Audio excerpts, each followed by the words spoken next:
Cheaper than our producer's underage sister. Edgier than the stuff shown on late night television. Newer than Kim Kardashian's ex. Live from Orlando, it's Crazy Train Radio.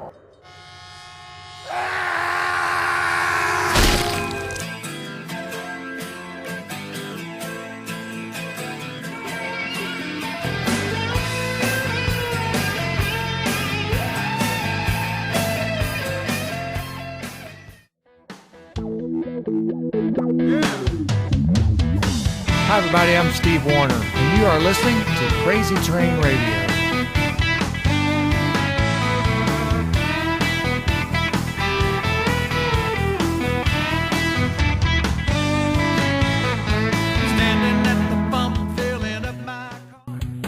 His new album is actually an interesting title. It's called Ain't All That Bad, or Ain't All Bad. He's one of country music's most consistent performers.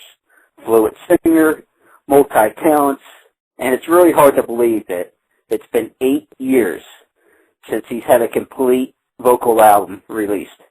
The artist, Steve Wariner. Steve, how you doing? I'm good. Good to be with you. Thanks. Good. Well, what can you tell us first and foremost? What is different about this album compared to previous albums you've done? Well, I think this album represents probably my best songwriting for sure in several years. It's kind of a collection of about 8 years of my writing. I kind of went off and my last couple of projects were mostly guitar-oriented, instrumental-type projects. The first being my tribute I did to my buddy Chet Atkins, which we were lucky enough to sneak in and receive a Grammy for that. And I stayed in that mode, my self-indulgent kind of mode, and did another project called Guitar Laboratory. And while it got a lot of good press and we got a lot of ink from that album, a lot of great reviews and so forth, I don't think it satisfied those real fans that were the hardcore, I would call Steve Wariner fans, that were letting me know that I'd not done an album in about 8 years, and one with vocals on it, like you say, a full-blown vocal project with songs and lyrics and all that. So they let me know, man, and I realized that it had been about 8 years since I'd done that. So we went in the studio and took these songs, which I think were some of my favorites. We actually took in about 50 songs, and I cut 15. I narrowed it down to 15 of my absolute favorites, and we wound up putting 12 on this project. And so I think it represents it's very diverse collection of songs. It's all over the map, but I think, having said that, it's some of my best writing in years, I think. Well, obviously you mentioned about some of your previous works recently with such as doing a dedication to Chet Atkins and all, and we'll bring him back into it in a moment here. But I heard you say on other outlets, talking about those projects, saying that you felt like you were a complete guitar nerd or geek on this. Can you explain that? Absolutely. And I started out as a kid, I guess I got that from my father. My dad had a band and different bands and would practice at our house. And so as a young kid, I basically was wanting to be a guitar player, and I noticed when I became a young teenager, I noticed that my dad also wrote songs, and I started dabbling, trying to write songs. But I've always loved the guitar, and my dad was sort of that way too. He would kind of tinker and work on amps and did a little bit of everything, and that kind of, I guess, kind of got that from him in a lot of ways. I mean, I never was a good electronic guy or electrician or any of that, but I sure love amps and guitars, and so I always called myself kind of a guitar geek. I love amps and guitars, and so that's where that comes from. I guess my father and my uncles, all my uncles were kind of that way too. They played, and my dad had a lot of brothers, and my Uncle Jimmy, I used to play in a band with him too, my dad's youngest brother, and so I've always been that way, and so I really was a player before I was a singer, to be quite honest. Well, you mentioned as well, because there was a lot of family influence there, that you also mentioned, I believe it was in that same interview, that whenever you went to buddies' houses or other people non-family, it was, okay, where's the party at kind of thing, because whenever there was a family get-together, there was music involved some way or somehow. Yeah, that was I was always around that. And quite honestly, Adam,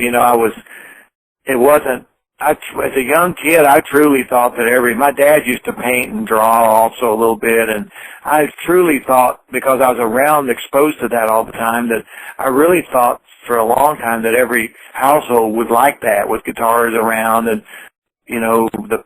just the arts, around. And I learned as I got a little older that other families, they didn't have guitars laying around and uncles playing in bands, and I thought that was the norm, and I really look back though with fond memories, and I feel very lucky that I came up in an environment like that where it was encouraged, the arts, and music, and I really do feel lucky. Well, as we said in the beginning here, the album's It Ain't All Bad. There's two particular tracks that I got a kick out of when listening to it when I received it. Was the first one was I Want to Be Like You. Yeah. Can you elaborate on that a little bit? Absolutely, and you picked one of my very favorites from this album. I wrote this with Bill Anderson and Tom Shapiro, and that song is, having two boys, it really means a lot to me. It's very personal, and just, when Bill and I started, Tom was not with us when we worked on that, but Bill and Tom had kind of started with it and had the idea going, and I came in at the last moment, helped them finish it. But that song, I immediately took it very personal and started talking about my slant on it with my two boys and how much I admired them, and that's the old joke almost that I want to grow up to be like you, son, and so it really plays off of that. And I know Bill's perspective is from his son Jamie, he's a pilot now. He flies jets, and I know Bill's really proud of him. So that's where that comes from, and it's one of my favorites.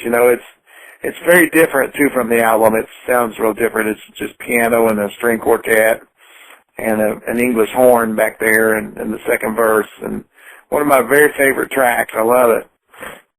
Well, obviously, and I noticed this a lot, excuse me, within country music especially, and storytelling, but the title track itself, would you say it really responds and explains where you are both in your life personally and professionally? Well, I think so, yeah. The first track, the whole title track, I think that song does a couple things, it celebrates, the person that you, in my case, of course, I wrote it with Alan Shamblin.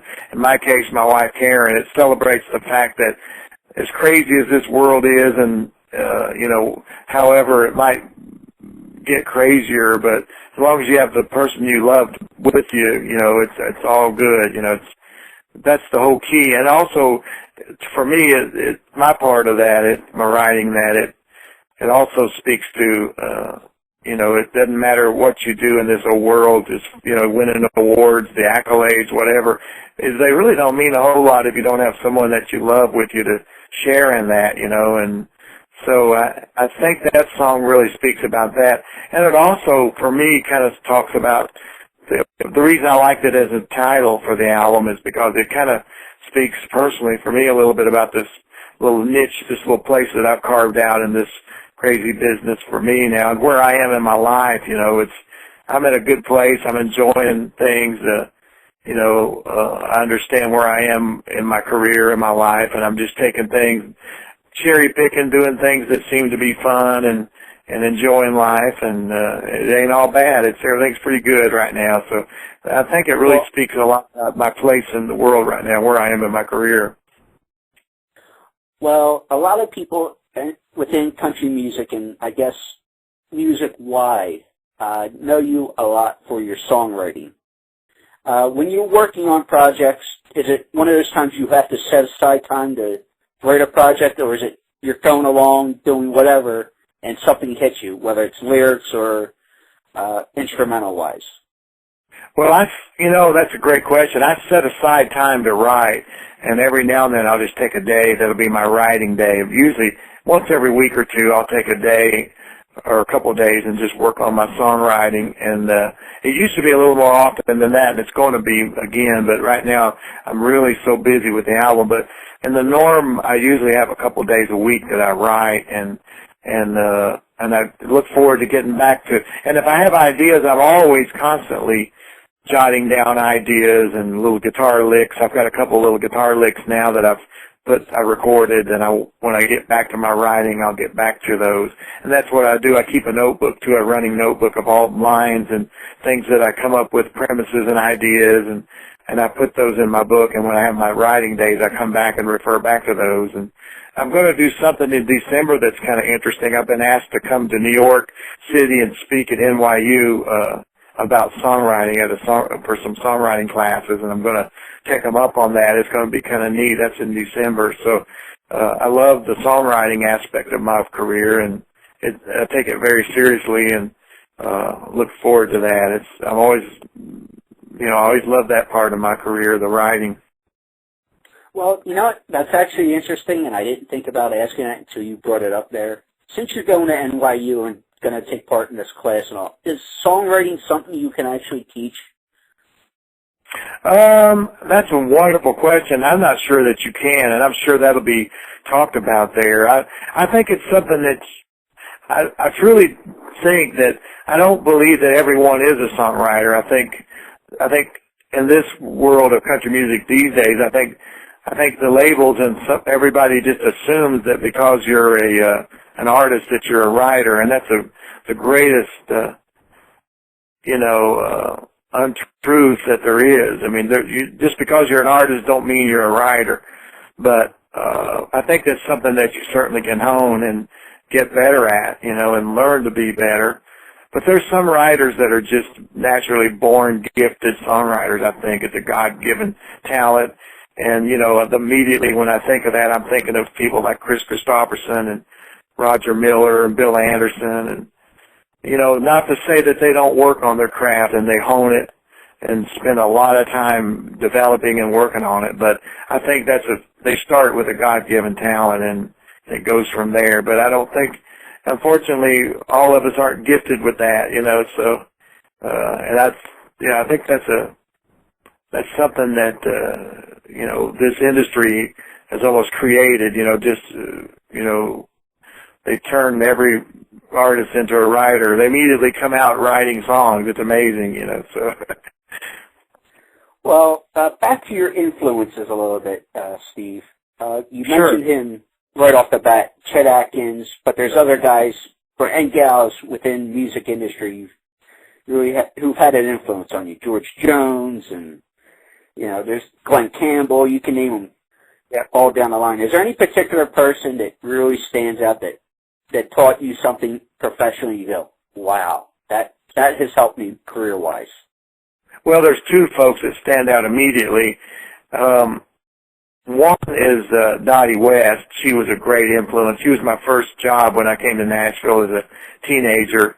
Played in her band for 3 years, lived with her for a while.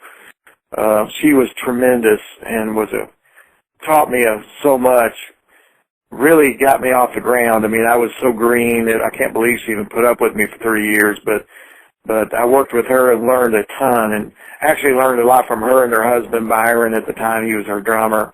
And also, there's a guitar player in her band named Jimmy Johnson that taught me a lot. I roomed with him and learned a lot from him. And also, when I left Dottie, I worked for a gentleman named Bob Luman, Luman, who was a great artist. And he came out of the Shreveport, Louisiana hayride and from East Texas, and was a big Opry star and rockabilly star in his early part of his career. But I worked with him for about 2 years, and he taught me a lot specifically about entertaining. He was a tremendous showman, and I would watch him every night. And between Chet Atkins and those two great artists, they took me to school. I learned a lot being with them.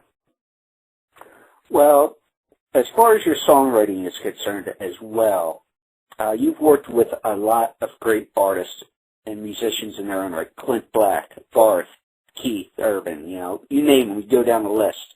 Is there any particular project that you've done in the past that you go, that you're really special of, or would you say they're like kids and you can't pick a favorite? Yeah, that's the latter. I think would be true. It'd be hard to pick. It is very much like your children. You know, it's you like different projects and different songs for different reasons. You know, I guess, and it's almost like your kids in the fact that every song kind of has their own personality, and so I'd be hard to pick. But I look at it as, you know, gosh, I'm one of the luckiest people around, I feel like, to get to work with folks like you just mentioned, Garth Brooks, and, you know, going out on tour with Garth and doing TV shows. He would call me to come do the Tonight Show with him or hop on a plane and do, you know, it's just great. I mean, how lucky can one guy get, you know, and, or, you know, Keith Urban calls and wants me to play on his record with him, and, you know, not only you're playing on it, but he's cutting your song. I mean, that's unbelievable. And so, you know, I'm real grateful and lucky. You mentioned Glenn Campbell a little bit ago, and he's one of my favorite people, and, you know, a chance to do a duet with him and it become a hit record, and, you know, gosh, doing shows with Glenn too, just fantastic. You know, I feel really blessed. Well, you mentioned Garth, and we both have actually, but are you kind of excited about the rumblings you hear that he may come out of full-blown retirement in the next year or so after his daughter graduates high school there? I am really excited about that, and you know, Garth and I, we talk about that occasionally, and you know, it's no secret that, like you say, he's been, you know, his retirement was, the conditions were when his kids get out of school, and that's coming up. So, you know, anyone that knows Garth knows that when he says something, that's what he means, you know, and he's pretty much a man of his word, and Karen and I, my wife, we were lucky to get to go out to Vegas and see some of his shows out there when he was doing his one-man show in Vegas, and it was tremendous. And you can just watch him and just think to yourself, you know, how in the world can you not go back out and share that with everybody? And he loves performing and is so good at it. And, yeah, it's exciting, and I think people are really waiting to see what he's got up his sleeve. He's so good, and can't wait to watch what he's going to be doing next. Well, we want to mention real quick as well, that was a side note brought to my attention. You actually have an art exhibit coming out at the Tennessee State Museum that's going to be through the rest of the year. How exciting as an amateur artist is that for you? Well, exactly. Unbelievably, you know, thrilling for me. I've had pieces of art shown and exhibited here and there, like one-offs here and there, but I've never done a proper art show ever, and it's something that's kind of always been on my bucket list. I wanted to do it, but I never felt ready. I was asked to do a couple through the years. A couple of years ago, I was asked to do a show, be a part of an art show, and I just didn't feel like I was ready and wasn't prepared and worthy and all the above. But this year, when the Tennessee State Museum came, I'd already kind of been assembling some of my pieces, and I'd done some new pieces and had a bunch of new art ready, and so I really felt like the timing was right and was pretty good. So I was really thrilled that they asked me to be a part of this show. I'm actually involved in art with two other artists. I'm having my own space in my own room, and they will as well. The other artist is Russ Harrington. He's a photographer. He does celebrity photography and has shot everybody in the world, it seems, and he's really a talented guy. Beautiful art.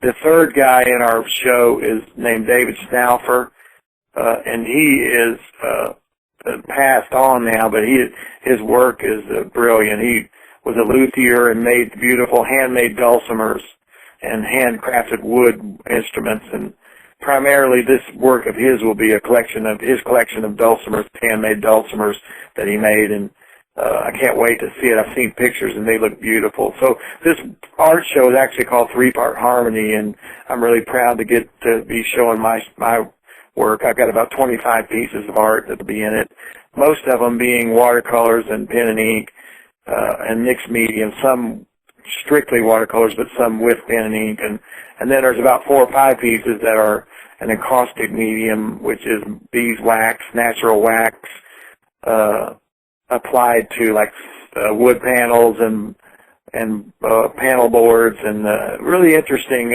textures and colors and so forth. So that's kind of a new medium to me. I'm more versed in the watercolors, but it's something I've been dabbling in the last 6 years or so. So it's really exciting to get my first show. I can't wait. Well, that's definitely, and I'm sure you can do a search online to find out more information. But final question for you, as they probably had told you before we let you go. We heard you have a very unique relationship in the sports world because we talk sports, and that'd be with Nolan Ryan. Where in the world did you come up and meet Nolan Ryan? I don't know. I've been lucky through the years to make some really interesting connections with sports guys. I've been friends with Tony La Russa for many years, and this is the part where I drop a lot of names, but I think it's pretty much I have to. But anyway, years ago I got to be friends with Larry Bird. He's from Indiana, which is his area of Indiana where he's from is about 60 or 70 miles from where I was born, but we became friends, and I learned in the 80s, early 80s, when he came through, mid-80s I should say, that he was a country fan, and I used to come to the Boston Garden. He'd get us great seats and bring us back at the old Boston Garden, and I've been friends with him for years, and gosh, a lot of sports figures. Turk Wendell with the Cubs is a great friend. I speak to him still on a regular basis. He later pitched in the World Series with the Mets, and but now retired, of course. But Nolan Ryan, I guess my connection with Nolan, came from us years ago playing so much throughout Texas, and I still play in Texas a lot.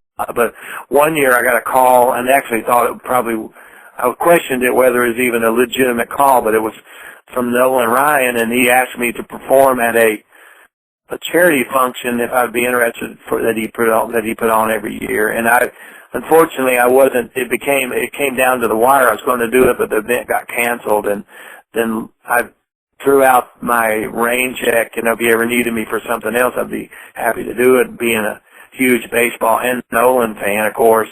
Well, then it came down to like another year or two. He asked me to be involved in a project that he was doing for his kids' high school. They did a project graduation where they stay in, they camp in, they don't go out at graduation prom. And so we did this charity event for him down in South Texas near Alvin, where he's from, and forever since then we just became great friends, and we hit it off, and we played that event, and then we started going fishing together, and we did several years we would do an annual fishing trip together and go down to Fort Mansfield, Texas, down in South Texas, and redfish, and it just became an annual thing, and we did a bunch of charity stuff together, just became great friends, and we still are. And he's a huge country fan, that's for sure. He came a few years ago. He came to the Grand Ole Opry and was a guest of ours, and I brought him out on stage, and everybody loved it, of course.